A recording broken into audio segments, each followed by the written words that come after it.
The RTX 5070 Ti is about to be released, and while we don't know exactly what the performance is going to look like yet, most leaks, rumors, and speculation, which, let's be honest, usually spot on, are suggesting performance somewhere similar, if not over or better than the 4080 Super. And that's of course without all of the AI frame generation, whether you like that or not, which we'll talk about in a second. Now, if you clicked on this video, you're probably looking to build the best possible streaming and gaming PC with the brand new RTX 5070 Ti.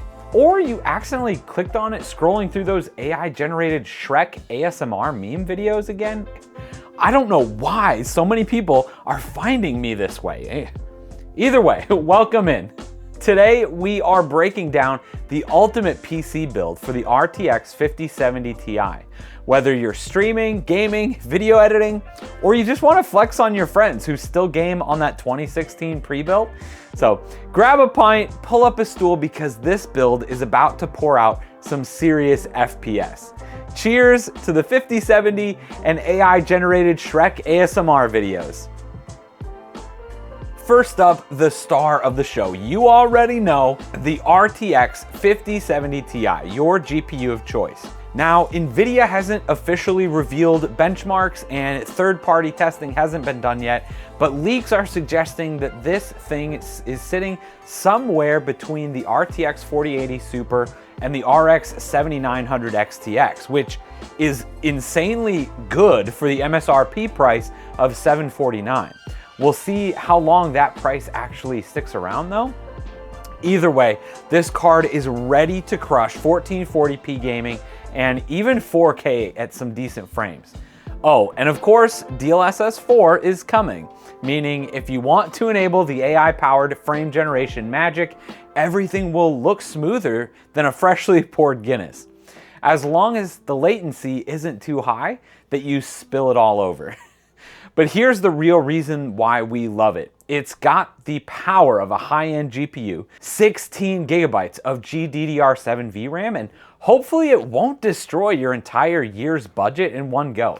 Now, if you're gaming and streaming, you're gonna need a CPU that can handle both without breaking a sweat either. And that's where the i7 14700K comes in.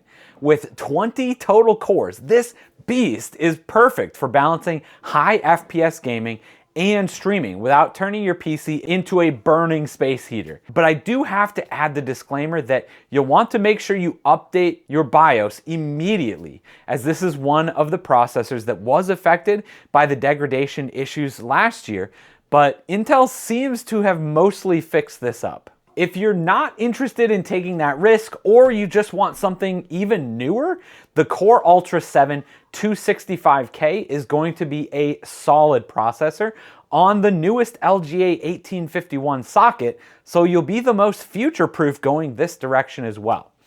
If you do want to go with AMD though, might I suggest the Ryzen 7 9700X. 8 cores, 16 threads to get the job done in a very efficient manner. Plus, it's on AMD's AM5 platform as well, their newest socket, just in case you want to swap to a newer Ryzen 9 a little bit later on.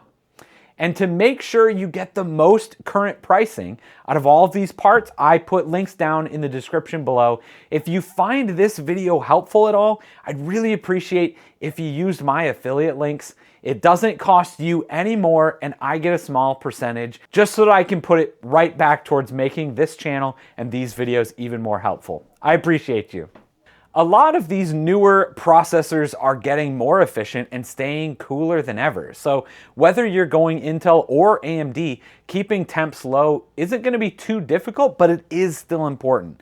And it means better performance and a quieter system overall. So as far as CPU cooling goes, you've got two main options at this point: air cooling and water cooling. If you're focused on making this build as budget friendly as possible, and honestly one of my personal favorites, we're rolling with the Thermalright Peerless Assassin 120. It's a $35 air cooler that punches way above its weight class. It'll keep your CPU chill even when your chat is roasting you for missing all of your shots. It's also what I'm using on my 12900K, and I've never had any issues with it. Do you want something a little bit flashier though? The Corsair H150i AIO is a great liquid cooling option. Plus, it adds some extra RGB if you prefer that. And let's be honest, who doesn't prefer that? Now, your motherboard is kind of like the bartender of your PC. It's what connects everything and makes sure it's all running smoothly. It's the component that's making sure that the right drinks are getting to the right customers and that the right bits are getting to the correct RAM stick. And if you don't have a good bartender, you're going to have a bad time, whether you're at a bar or whether you're gaming. For this build, we're going to go with the Asus ROG Strix Z790E. First off, right now it's on sale. $264 is hard to beat for this motherboard. It's also got a PCIe safe slot to help you hold your big, heavy 5070 Ti a little bit better.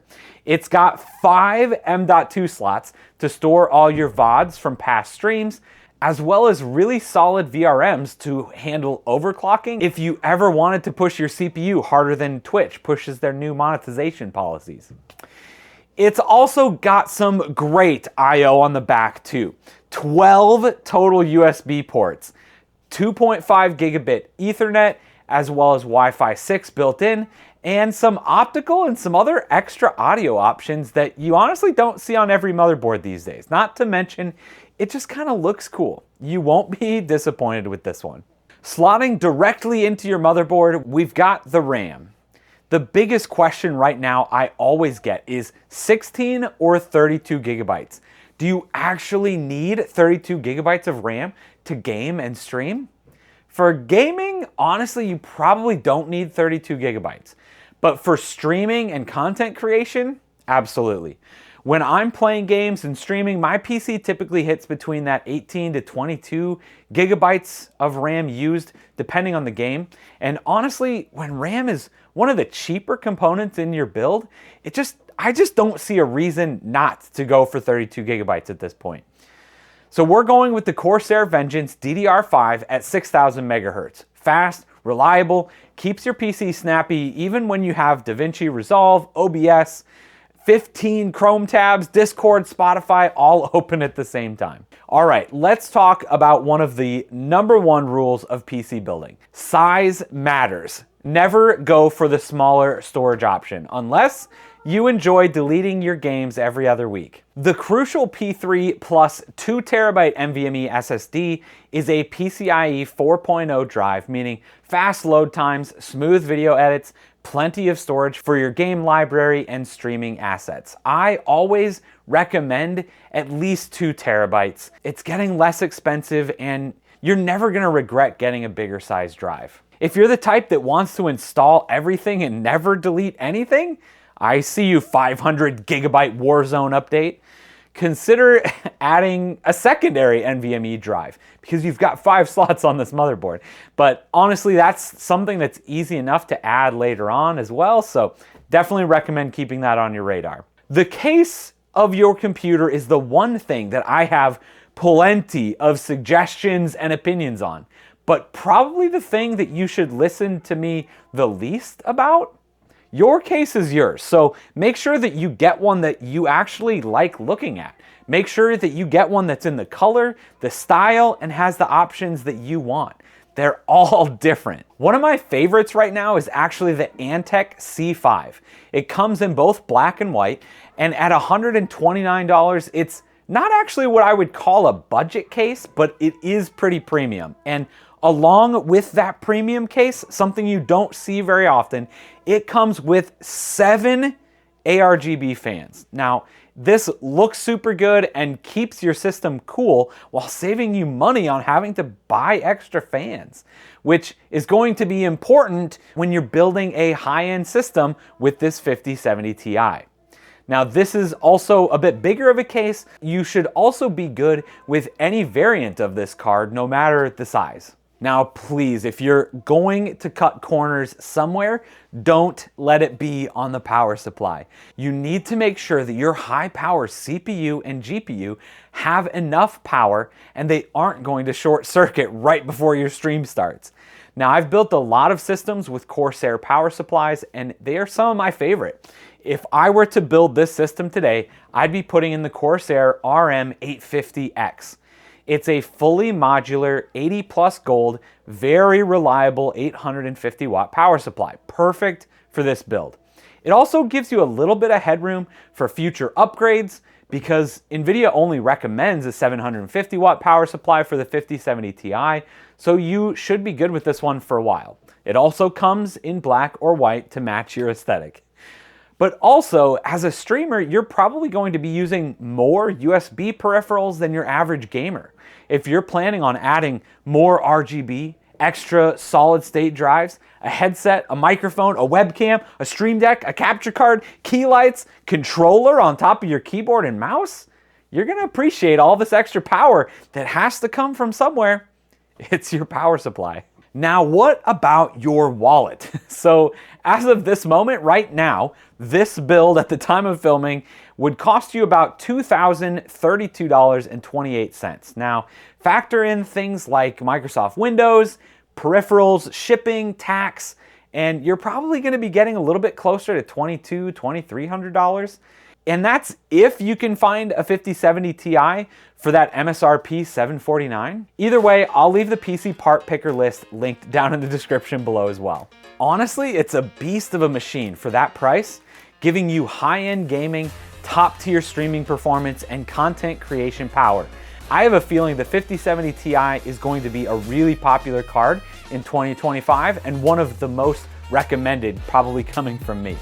And if you're still not 100% sure what CPU you should be pairing with your 5070 Ti, make sure you click this video over here to know exactly what I think about CPUs for streamers in 2025. Cheers, we'll see you over there.